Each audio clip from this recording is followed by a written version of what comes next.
Students, आज हम चर्चा करने वाले हैं प्रकाश के ऊपर।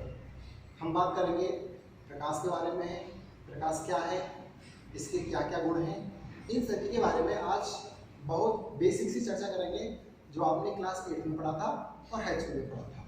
तो ये आज का लेक्चर बहुत ही बेसिक है, जल्दी जल्दी खत्म करेंगे, ज़्यादा कहानी मैं आपको यहाँ पर सुनाऊंगा नहीं। तो सबसे पहले बात करते हैं प्रकाश की। आपने अब तक इलेक्ट्रिक फील्ड पढ़ा, विद्युत क्षेत्र पढ़ा। विद्युत क्षेत्र के जैसा ही एक फील्ड और होता है, उसका भी रिलेशन जो होता है वो चार्ज से होता है और उस फील्ड का नाम है मैग्नेटिक फील्ड। जब मैग्नेटिक फील्ड यानी कि चुंबकीय क्षेत्र, जब चुंबकीय क्षेत्र और विद्युत क्षेत्र एक दूसरे से 90 डिग्री पर आरोपित होते हैं तो उनके आरोपित होने से एक नई तरंग उत्पन्न होती है और उस तरंग को बोलते हैं इलेक्ट्रोमैग्नेटिक वेव यानी कि वैद्युत चुंबकीय तरंग। और जो प्रकाश होता है, जो दृश्य प्रकाश होता है, वो इलेक्ट्रोमैग्नेटिक वेव का ही एक हिस्सा होता है। तो जो प्रकाश है, प्रकाश की तरंग है कि मैं बात करूं तो मैं यहाँ बात करूंगा इलेक्ट्रोमैग्नेटिक वेव की। तो इलेक्ट्रोमैग्नेटिक वेव की जो तरंगें होती है वो 10 की घात माइनस पिकोमीटर से 10 की घात 6, 10 की घात 8 मीटर तक होती है। और इसमें से एक बहुत छोटा सा हिस्सा, कितना, लगभग 10 की घात माइनस 7 मीटर का जो है रेंज का जो हिस्सा होता है वो हिस्सा होता है दृश्य प्रकाश के बारे में। यानी कि प्रकाश जो होता है, प्रकाश इतना होता है, इतना होता है, और हमें कितना पढ़ना है, मात्र हमें पढ़ना है 10 की घात माइनस 7 मीटर रेंज का। 10 की घात माइनस 7 मीटर की जो रेंज होती है वो दृश्य प्रकाश कहलाता है। ठीक, तो अब हम बात करते हैं कि आखिरकार प्रकाश है क्या। किसकी बात करें, प्रकाश क्या है। प्रकाश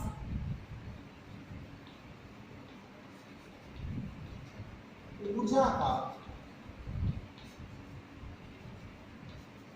एक रूप है जो हमारी आंखों को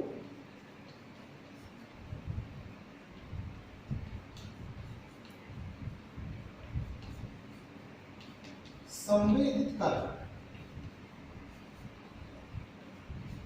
हमें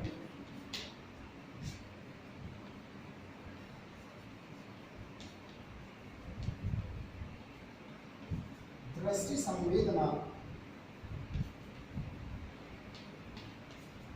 प्रदान करता है। दृष्टि संवेदना का क्या मतलब है। दृष्टि संवेदना का मतलब है कि इस प्रकाश की वजह से ही हम जितनी भी वस्तुएं हमें दिखाई देती हैं उन वस्तुओं को हम देख पाते हैं।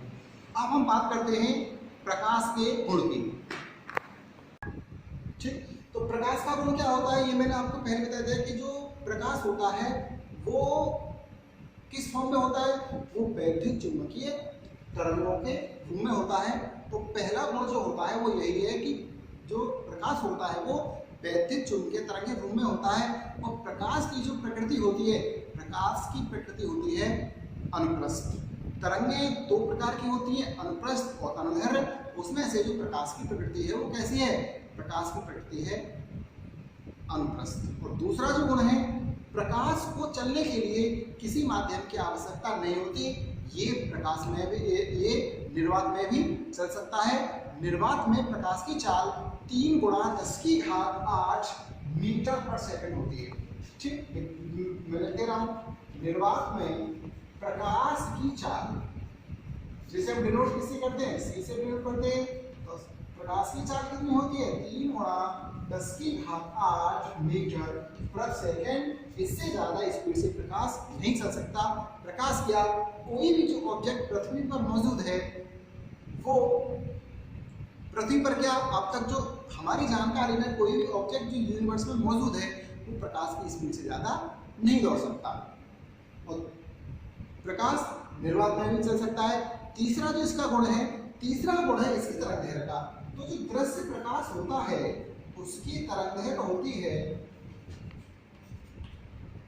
3900 एंगस्ट्रॉम से 7800 एंगस्ट्रॉम तक।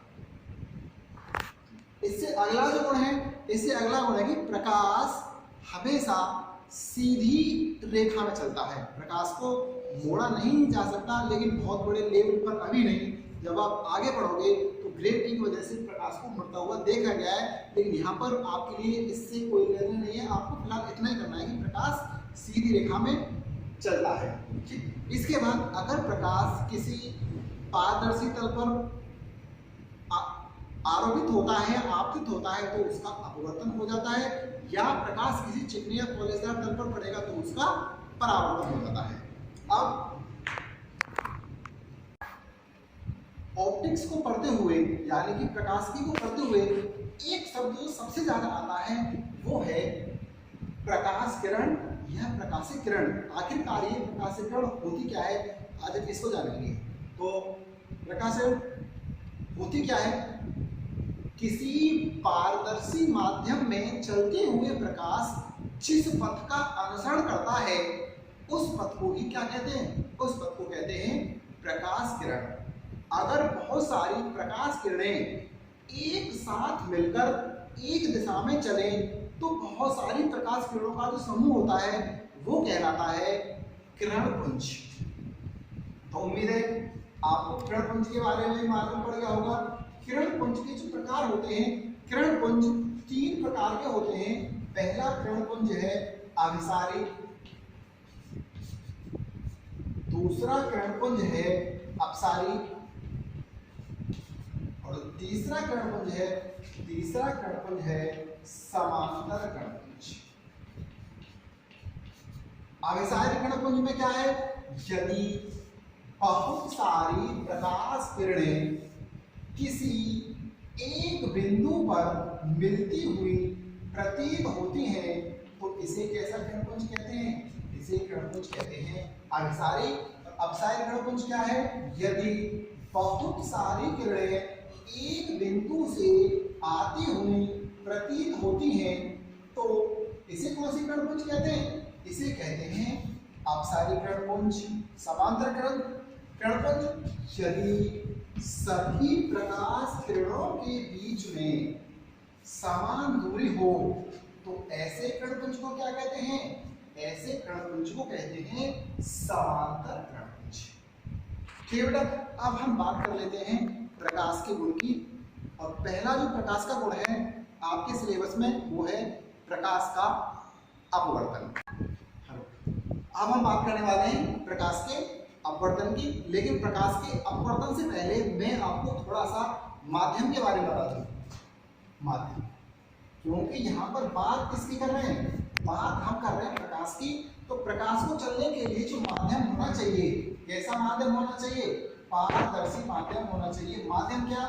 माध्यम मीन्स जरिया जिसमें से होकर के प्रकाश गुजर सके।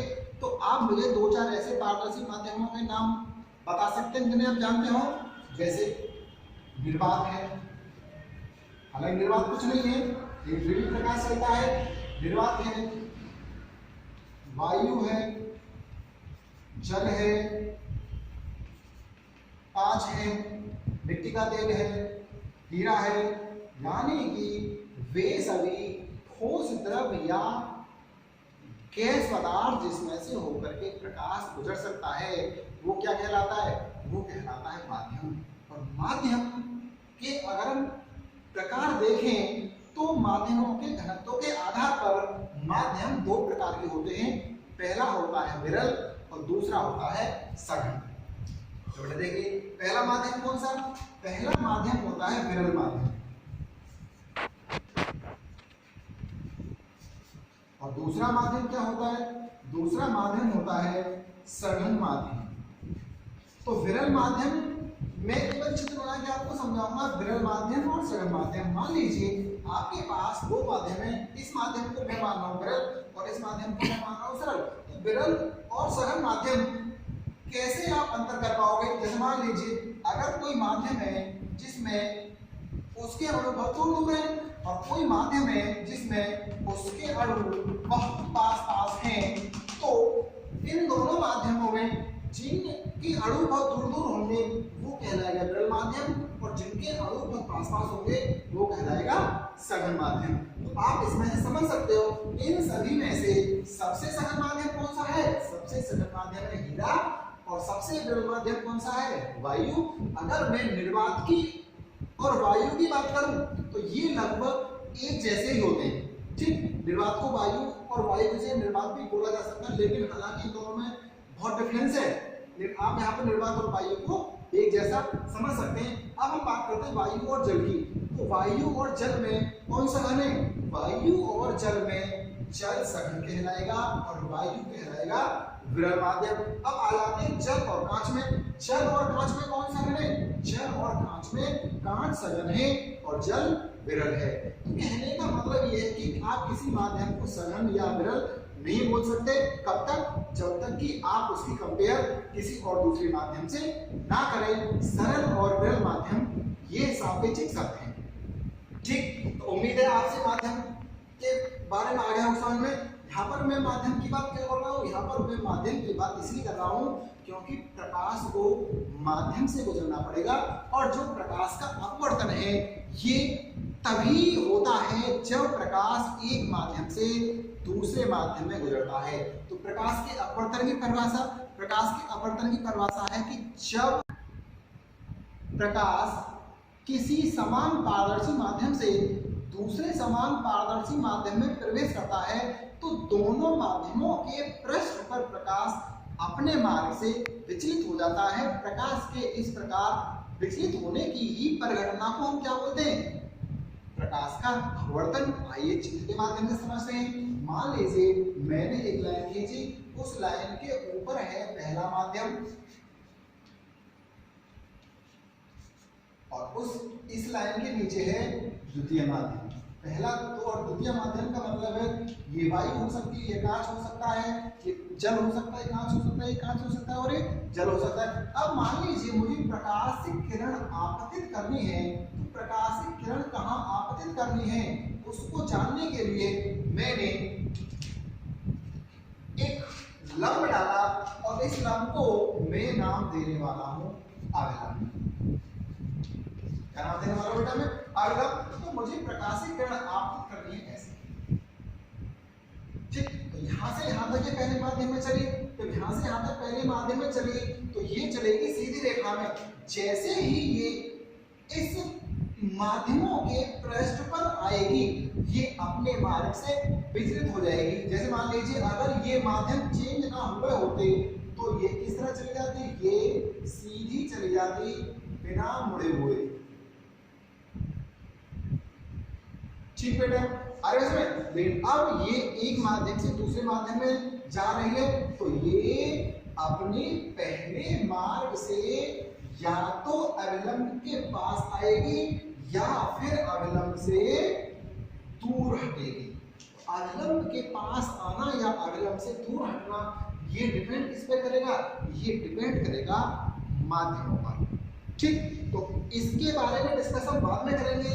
तो देखिए अविलंब के साथ ये जो किरण आ रही है इस किरण को बोलते हैं आपतित किरण और आपतित किरण का अविलंब से जो कोण बनता है उसका नाम होता है आई और इसको बोलते हैं आपतन कोण। इसी प्रकार से अविलंब के साथ जो अपवर्तित किरण का कोण बनेगा, अपवर्तित किरण और अपवर्तित किरण का अविलंब के साथ जो कोण बनेगा उसे कहते हैं अपवर्तन कोण।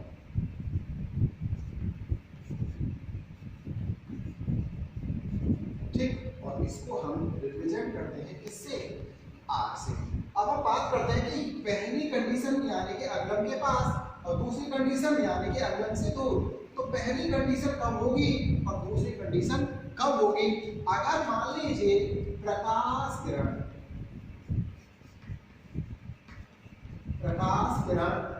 सरल माध्यम से विरल में सघन, अगर प्रकाशित किरण सघन माध्यम से विरल में जाए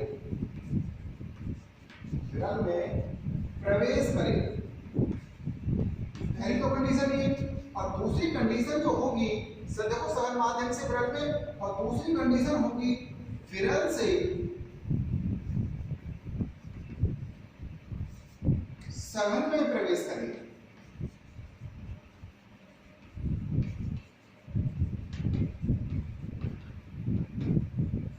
ठीक, तो देखिए पहली कंडीशन क्या है, पहली है सघन माध्यम से विरल में प्रवेश करेगी, तो इसके लिए कंडीशन बैठेगी दूसरी। ठीक है, कौन सी कंडीशन बैठेगी? दूसरी। अगर प्रकाशित किरण विरल से सघन माध्यम में प्रवेश करेगी तो कंडीशन बैठेगी पहली। यानी कि ये दूसरी कंडीशन क्या है, अविलंब से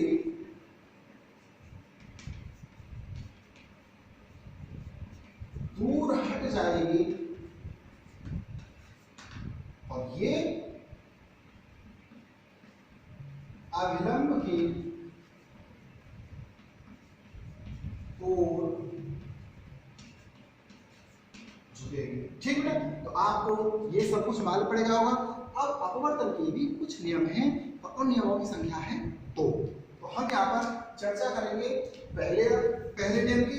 पहला नियम तो कोई ज्यादा खास नहीं है, सिर्फ आपको याद करना है। क्या याद करना है? आपतित किरण, अपवर्तित किरण, आपतन कोण, परावर्तन कोण, अविलंब, जितने भी इसमें कंपोनेंट हैं वो सभी एक तल में होते हैं। ठीक, दूसरा क्या है? दूसरा है आपतन कोण की ज्या। आपतन कोण माने आई की ज्या आर की ज्या के समानुपाती होती है। ज्या का मतलब होता है साइन। ठीक, यानी कि ठीक, तो साइन आई समानुपाती साइन आर। साइन आई समानुपाती हटा के क्या लगाते हैं? नियतांक लगाते हैं, और यहाँ पर हम नियतांक क्या लगाएंगे? हम नियतांक लगाएंगे एन साइन आर। एन की वैल्यू क्या हो गई? एन की वैल्यू हो गई sine i upon sine r. I और आर आप जानते हो। नया जो टर्म आया है इसको बोलते हैं माध्यम का अपवर्तनांक।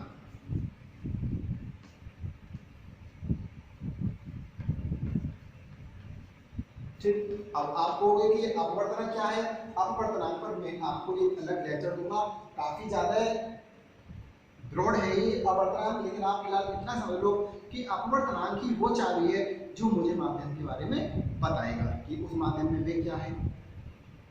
ठीक, उस माध्यम में प्रकाश की चाल कितनी है। ठीक है, आगे से तो अब यहाँ पर अपवर्तनांक है और हमें माध्यम कितने यूज कर रहे हैं? 2। अब बात आती है जो अपवर्तनांक होगा पहले माध्यम का होगा या दूसरे माध्यम का। अपवर्तनांक ये पहले माध्यम का भी हो सकता है और दूसरे माध्यम का भी हो सकता है। तो इसको लिखने का तरीका मैं आपके लिए बता रहा हूँ। लिखने का तरीका अपवर्तनांक को लिखेंगे 1n2 या 2n1। ठीक, इसका मतलब क्या है? 1n2 लिखूंगा तो 1n2 का मतलब होता है, पहले फिलहाल फॉर्मूले से समझते हैं, sine i upon sine r. अब यहाँ पर देखिए कोई जहां पहले 2 था वहां 1 हो गया, और जहां 1 है वहां 2 हो गया। तो जब इधर उल्टे हो गए तो इधर भी फॉर्मूला भी उल्टा हो जाएगा, यानी कि साइन आर अपॉन साइन आई। अब इनको पढ़ेंगे कैसे? इनको पढ़ने का तरीका है, बेटा गौर से सुनना। एक बार समझ में आए तो दोबारा वीडियो को पुश करके पीछे करके फिर देखना।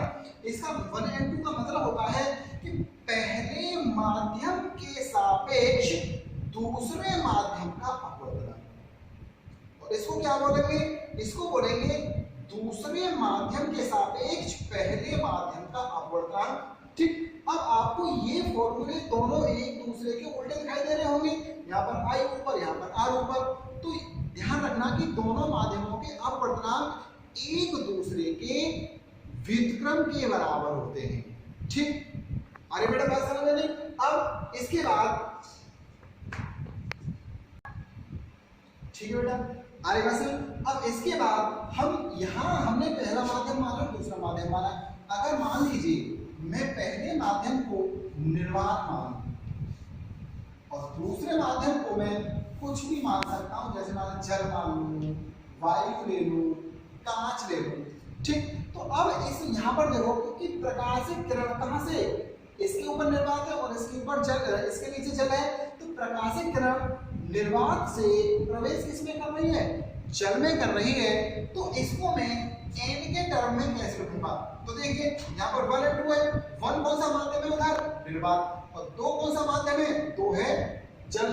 तो यहाँ पर निर्वात को मैं लिख सकता हूँ वैक्यूम से, या चलो ए से लिख ले, ठीक। और जल को किसे लिखूंगा मैं, जल को मैं लिखूंगा W से। तो 1 की जगह क्या आएगा, देखो 1 की जगह क्या आ जाएगा, 1 की जगह आ जाएगा A, और n की जगह n, और दूसरे माध्यम की जगह क्या आ जाएगा W। ANW का फॉर्मूला क्या बनेगा, ANW का फॉर्मूला बनेगा sin I upon sin R। इसी तरीके से अगर मुझे WNA का फॉर्मूला बनाना पड़ता तो क्या हो जाता, WNA का फॉर्मूला होता जस्ट अपोजिट हो जाता, sin R upon sin I। तो ये जो एक दूसरे के अपोजिट होते हैं, एक दूसरे का अपवर्तनांक, इसको बोलते हैं उत्क्रमणीयता का नियम।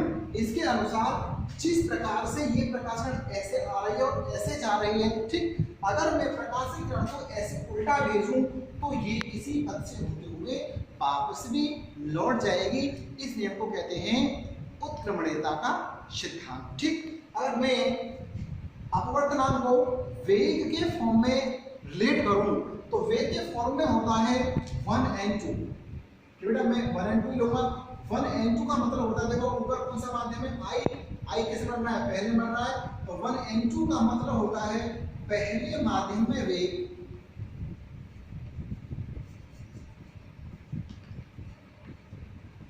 बटे दूसरे माध्यम में वेग। तो 1n2, तो देखिए पहले माध्यम में वेग, निर्वात में प्रकाश का वेग कितना होता है c। अगर दूसरे माध्यम में मैं प्रकाश का वेग v मानूं तो 1n2 की वैल्यू क्या हो जाएगी, 1n2 की वैल्यू हो जाएगी c अपॉन v, और इसको बोलते हैं निरपेक्ष अपवर्तनांक। तो ध्यान रखना, इसको हम क्या बोलेंगे, इसको हम बोलेंगे निरपेक्ष अपवर्तनांक। कहने का मतलब है निरपेक्ष अपवर्तनांक कब प्राप्त होगा, निरपेक्ष अपवर्तनांक जब प्राप्त होगा जब प्रकाश निर्वात से किसी दूसरे माध्यम में प्रवेश करता है, ठीक। तो अब आपको यहाँ पर एक चीज देखने के लिए मिल रही होगी, चलो पहले मैं ब्लैक बोर्ड को साफ कर लूं, उस पर चर्चा करूंगा। हाँ तो देखिए 1n2 is equal to c upon v, इस फॉर्मूले को मैंने यहाँ लिया है 1n2 is equal to c upon v। तो अगर मैं निरपेक्ष अपवर्तनांक को n मानूं, c प्रकाश का वेग जो होता है वो नियत होता है, वो घट और बढ़ नहीं सकता निर्वात में, तो इसलिए n के समानुपाती होगा, वो किसको होगा, n अपॉन v के। इसका अर्थ है कि अपवर्तनांक जितना ज्यादा होगा v का मान उतना ही कम होगा, या अपवर्तनांक जितना कम होगा v का मान उतना ही अधिक होगा। तो आपने प्रकाश के बारे में क्लास 8 में पढ़ा होगा कि प्रकाश के जो भ्रमण होते हैं वो कितने होते हैं, 7 होते हैं, विबग्योर के नाम से उन्हें जानते हैं। तो यहाँ पर जो अपवर्तनांक होता है वो सबसे अधिक जो होता है वो होता है बैंगनी रंग के लिए, और सबसे कम जो अपवर्तनांक होगा वो होगा लाल रंग के लिए। इसी प्रकार अगर मैं वेग की बात करूं तो देखो अपवर्तनांक अधिक है बैंगनी रंग के लिए, तो वेग इस फॉर्मूले के अनुसार बैंगनी रंग के लिए सबसे कम होगा और लाल रंग के लिए अधिक होगा, ठीक। अधिक किसके लिए होगा, अधिक होगा लाल रंग के लिए, और सबसे कम किसके लिए होगा, सबसे कम होगा बैंगनी रंग के लिए, ठीक। अब हम बात करने वाले हैं क्रांतिक कोण पर। ये क्रांतिक कोण होता क्या है, आपने अब तक 2 कोण पढ़े हैं, आपतन कोण, अपवर्तन कोण, और जो तीसरा कोण आने वाला है, तीसरा कोण आने वाला है क्रांतिक कोण। क्रांतिक कोण कोई स्पेशल चीज नहीं है, इसमें कोई रॉकेट साइंस नहीं है। आपतित किरण का जो कोण बनता है अवलंब से, आपतन कोण स्पेशल कंडीशन में ही क्रांतिक कोण बन जाता है।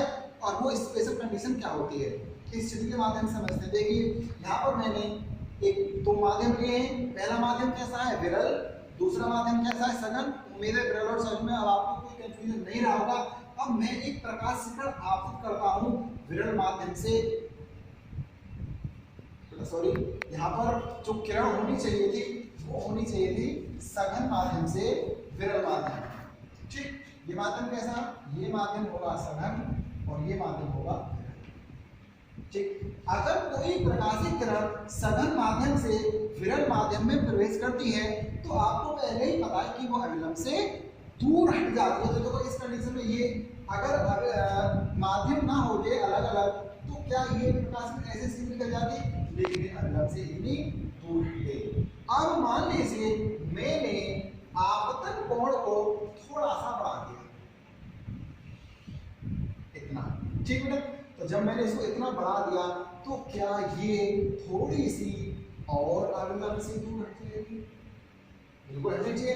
थोड़ा सा मैंने आई का मान और बढ़ा दिया तो ये थोड़ी सी और हट जाएगी इस तरह से। अगर मान लीजिए मैंने इसका मान थोड़ा सा और बढ़ा दिया तो ये प्रकाशित किरण एक कंडीशन ऐसे आएगी कि ये माध्यम की पृष्ठ रेखा के अनदिश बाहर की ओर निकल जाएगी।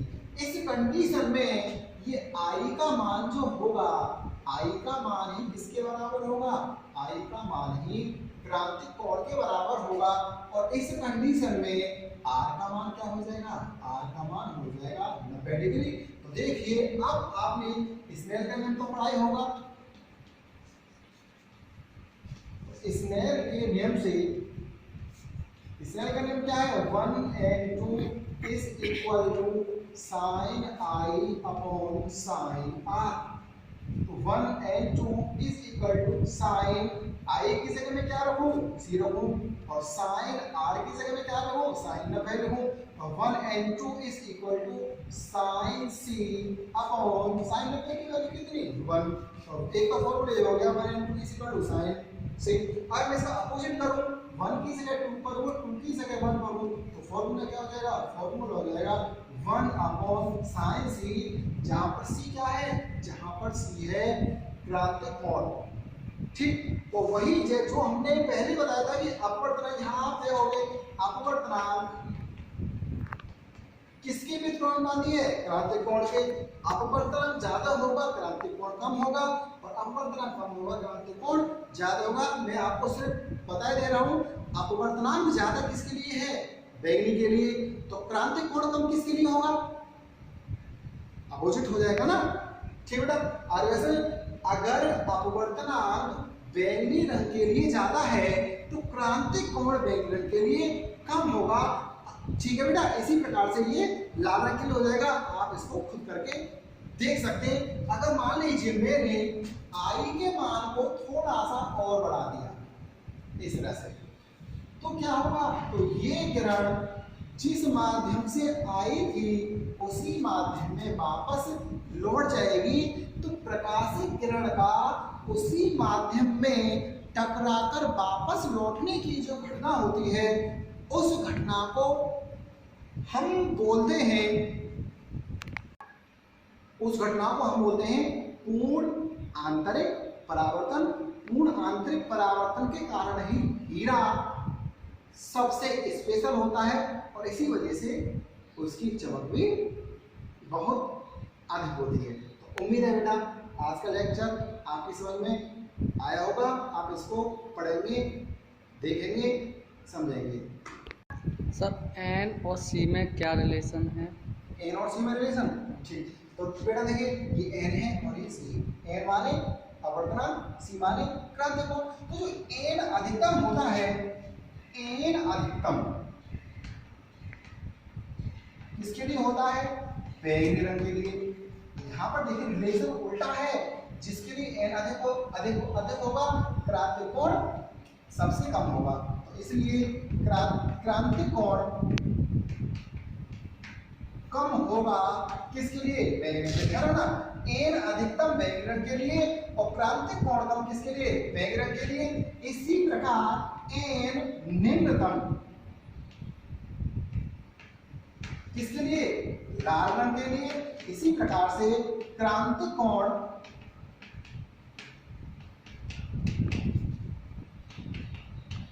निम्नतम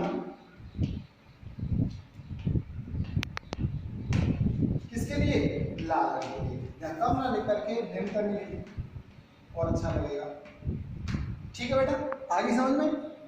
उम्मीद है लेक्चर को आप ठीक से देखोगे, समझोगे, जहाँ समझ में ना आए वहाँ मुझसे आप क्वेश्चन पूछोगे, मुझे और कुछ नहीं कहना।